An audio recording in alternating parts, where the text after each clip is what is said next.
System का नाकामी कहाँ साबित हो रहा है ये सब पूरा ना भाई के बाद ये जो धारा पे धारा जो लग रहा है, अभी एक नया नियम भी बना है कि आप मान लीजिए कि आप किसी के ऊपर कोई धारा लगाते हैं, अगर वो साबित नहीं होता तो आपके ऊपर उल्टा कार्रवाई होगा। तो कहाँ हो रहा है? ज्यादा तो बच्चे डरेंगे शादी करने से, लड़के लोग बोलेंगे हम शादी नहीं करना चाहते ना भैया, सब सलमान खान बन जाइए, शादी उदी ना करिए। जज पर भी आरोप लगा है। सही बात है, 5 लाख रुपए लेने का बात है। अब तो 5 लाख लिए होंगे तब ना लग गया। मैंने सिस्टम का तो यहाँ धजिया उड़ा दिया जा रहा है। सिर्फ एक नाम के लिए बनता है कि ये सिस्टम है, कानून है। अगर कानून रहता है तो काहे इतना संगठन खुलेगा, काहे कोई ऐसा संगठन चल रहा है। तो साथ साथ सब लपटाएंगे जो पैसा ले रहे थे, जो अपने आप को कह रहे थे कि हम कलम के दम पे इंसाफ देते हैं, तो कलम के दम पे कहा, हम तो भैया पॉकेट के दम पे इंसाफ देने का काम हो रहा है आज के दिन में। हमारे सिस्टम में है कमी जो है ना, हमारे सिस्टम में है और समाज में भी कमी है। जब हमारे साथ कोई प्रॉब्लम होता है तो हम लोगों को सामने फेस टू फेस बोलना चाहिए। हमारे माता पिता क्या करते हैं ना, उस चीज को दबा देते हैं, नहीं बेटा ऐसे मत करो वैसे मत करो। आज भी ये चीज चल रहा है, तो बच्चों को दबाना नहीं चाहिए, चाहे लड़की हो चाहे लड़का ही क्यों ना हो। और लोग कहते हैं इज्जत के चलते तुम चुप कर जाओ। सिस्टम का नाकामी कहाँ साबित हो रहा है ये सब पूरा ना भाई के बाद ये जो धारा पे धारा जो लग रहा है, अभी एक नया नियम भी बना है कि आप मान लीजिए कि आप किसी के ऊपर कोई धारा लगाते हैं, अगर वो साबित नहीं होता तो आपके ऊपर उल्टा कार्रवाई होगा। तो कहाँ हो रहा है? आखिरकार क्यों नहीं हो रहा है? ऐसे होगा तब तो लोगों को समझ में आएगा। आज इस भाई की वजह से कितने पुरुष आज बाहर निकल के आएंगे, आप लोगों को पता है। देखिएगा अब इतना लोग बाहर आके बोलेंगे कि हमारी बीवी ने भी हमारे साथ ऐसे किया, और ये हम देख रहे हैं। भाई मान लो कि पति ज्यादा प्यार करने लगे, ज्यादा दुलार करने लगे, तो भैया माथा पर चढ़ के तांडव कर लो। और इससे ज्यादा तो बच्चे डरेंगे शादी करने से, लड़के लोग बोलेंगे हम शादी नहीं करना चाहते। ना भैया, सब सलमान खान बन जाइए, शादी उदी ना करिए। अब शादी काहे नहीं करोगे? शादी तो करना पड़ेगा, करना पड़ेगा, लेकिन लोग डरेगा ना, शादी करने से भी लोग डरेगा, डर मन में पैदा होगा। जज पर भी आरोप लगा है। सही बात है, 5 लाख रुपए लेने का बात है। अब तो 5 लाख लिए होंगे तब ना लग गया। मैंने चिंगारी लगेगा तो आग लगेगा। अगला ऐसे बोल रहा है, अभी भाई मरते मरते आदमी झूठ नहीं बोलता है। ये समीर चौधरी बोल रहा है, तो वो व्यक्ति अगर बोले हैं तो कहीं ना कहीं बातों में सच्चाई है, तो बोले हैं। हम तो चाहेंगे कि वो जज साहब को तुरंत वहाँ से ना भगाइए, उनको दम उनको सस्पेंड कीजिए, दम उनको कंपाउंडर की जगह पे खड़ा कर दीजिए। जो ना हाँ फलाना बाबू आने वाले हैं, वहाँ पे खड़ा कीजिए।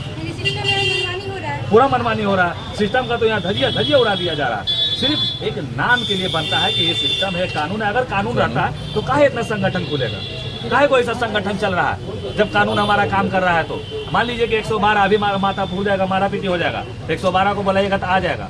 अब भैया वो 112 थाना में जाकर पटक देगा, पैसा देने के बाद गायब हो जाएगा। कल ही एक मैटर था, एक लड़की एक पीड़िता हमारे पास आई थी। हमने बोला खगौल थाना का मैटर है, हमने बोला कि आप जाकर वहाँ पे केस कर दीजिए कि लड़का दूसरी लड़की साथ रह रहा है, आपको छोड़ के भाग गया। थाना में गया तो थाना वाला केस नहीं ले रहा था, कहता महिला थाना में जाइए, महिला का मैटर है, महिला थाना में जाइए। फिर हमारे से बात हुई, फिर थाना वाला ने केस लिया उनका। जब महिला थाना में गई तो महिला थाना वाली भगा दी उसको। बताइए, बोले कि प्रशासन की ओर से बहुत बड़ी चूक रहती है हमेशा किसी इस सब मैटर में। बिल्कुल रहती है। अब वो बोल रही है कि तुम्हारा पति भाग गया, तो इसमें हम क्या कर सकते हैं, जाओ अपने पति को खोजो जाके। ये महिला थाना ने बोला है, ये बात ये कल की बात है। अभी आप लोगों को ये पता होगा कि आज से 3 दिन पहले बस स्टैंड की तरफ 2 से 3 व्यक्तियों की मौत हुई शादी से आते समय, जिसको कहा जाता हत्या कर दिया गया। और प्रशासन जो है भैया अगले को ना पकड़ के आम आदमी को कभी इनकम टैक्स गोलंबर, कभी डाक बंगला चौराहा, कभी चिड़िया खाना गाड़ी रोक के भैया कौची मने आतंकवादी समझ रहे हैं क्या पूरे बिहार वासियों को? आखिरकार आप खोज क्या रहे हैं? क्या आप शराब खोज रहे हैं? तो बोल के खोजिएगा ना कि हम शराब खोज रहे हैं, चाहे हम फलाना जगह खोज रहे हैं, फलाना को खोज रहे हैं। ये सब कुछ नहीं हो रहा है। सिर्फ और सिर्फ सिस्टम का दुरुपयोग होता है और होता आ रहा है, लेकिन अब नहीं होने दिया जाए, क्योंकि अब जनता जाग चुका है। और जनता जागा है तो भाई के देन से कह रहे हैं कि भाई जितने पीड़ित लोग हैं अब इनकी वजह से अब सामने निकल के आएंगे और आप लोग के बीच दिखेगा। अतुल सुभाष के पत्नी के साथ क्या होना चाहिए? क्या होना चाहिए? सजा मिलना चाहिए और कुछ होना चाहिए। सजा मिलनी चाहिए उसको। जिस तरह से अभी ट्रेंड चल रहा है कि लोग शादी कर लेते हैं और शादी करने के बाद 498A का तुरंत जो है केस कर दिया जाता है। बात पे तो मैं बोल रही हूँ ना, सरकार को जागना चाहिए, सरकार को पूरी कार्रवाई करनी चाहिए कि क्या है मैटर। पहले तो जिस घर का मैटर उसके अगल बगल पूछना चाहिए, क्योंकि हो सकता है आपके घर वाले झूठ बोल रहे हो, लेकिन आस पड़ोस तो सही बोलेंगे ना। हाँ, मतलब लड़की है तो 498 का केस कर देती है, लेकिन लड़का क्या उसके मतलब लड़का के लिए कोई कानून नहीं है, सुसाइड करेगा। लड़का के लिए कानून बनना चाहिए, कानून नहीं है कि सुसाइड करेगा, सुसाइड करेगा। यही अभी आप लोग के सामने अभी प्रेजेंट में दिखा है, भोजपुरी से एगो बेचारा को भेज दिया गया। भेज देने के बाद क्या हुआ कि भैया बाद में खुलासा हो रहा है। अब भैया हेमा मालिनी बच्चा में कोनो के ऊपर केस करेगा, बुढ़ापा में जाके भैया केस फरियावेगा। ये कहाँ के नियम है? ये सरासर गलत है।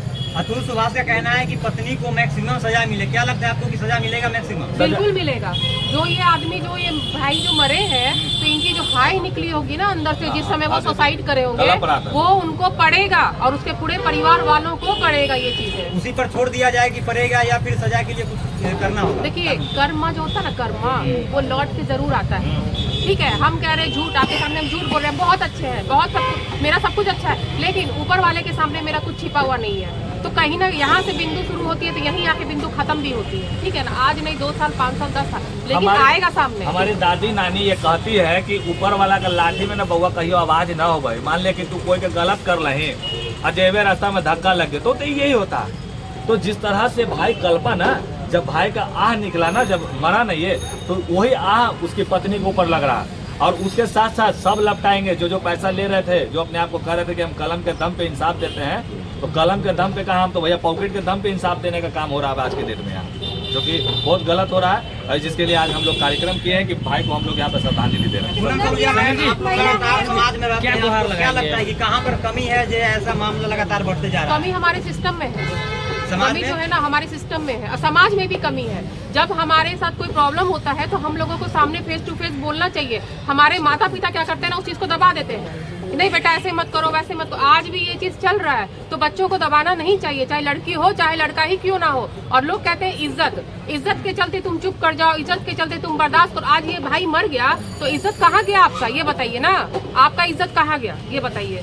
तो इज्जत के कारण बिल्कुल चुप नहीं होना चाहिए, बिल्कुल सामने फ्रंट टू फ्रंट बात करना चाहिए, चाहे आप 100% सही क्यों ना हो। सही बात है। और आज हम दोनों भाई बहन आज खड़ा हुए हैं, तो खड़ा होने का कारण ये है कि देखिए एक महिला की बात थी और एक पुरुष का बात है। तो देखिए दीदी को भी ये पता है कि हर महिला आज के डेट में वो सीता नहीं है। तो बस इतना कहना चाहेंगे कि जो इस तरह का कर रही हैं सतर्क हो जाइए, क्योंकि भैया अब हम लोग एक्टिव हो गए हैं और कहीं ना कहीं अब न्यायालय के ऊपर अब हम लोग एकदम डट के अब रहेंगे। जब समीर जी पुरुष के लिए क्या कुछ कर रहा है, महिला के लिए बहुत सारा संगठन है, महिला विकास संघ, तमाम सारे संगठन जो महिला के लिए, लेकिन पुरुष के लिए क्या होगा? भैया पुरुष का आवाज कौन उठाएगा? खटने के बाद घर में राशन देता है, उसके लिए भला हम क्या कर सकते हैं? बस 2 हाथ है, दोनों हाथ को मजबूत करके रखिए। बाकी बैक सपोर्ट समीर चौधरी हर पुरुषों के लिए खड़ा है। जब युवा जो हमारे भैया है जो ये सामने आए हैं, तो सारे युवा को साथ मिलकर इनके साथ सामने आना चाहिए, सबको साथ में खड़ा होना चाहिए। कोई भी दिक्कत हो, कुछ भी बात हो, आजकल पेज में सारा कुछ नीचे आता है, नंबर रहता है इनका, सब हमारा नंबर रहता है, आप हमें फोन करिए, कांटेक्ट करिए, उसके बाद ही ना आपको कोई मदद कर पाएगा। अगर इसके बाद भी न्याय नहीं मिला, क्या समीर चौधरी और पूनम तनुजा फिर आंदोलन करेंगे? लग रहा है बिल्कुल करेंगे। बता देते हैं कि अभी आप लोगों को हम बताएंगे कि शुरू में हमने क्या कहा कि हमें दिल्ली से फोन आया तो हमने ये कार्यक्रम को किया। तो समीर चौधरी अगला कदम उठाएगा जंतर मंतर में धरना प्रदर्शन। धन्यवाद। सुनो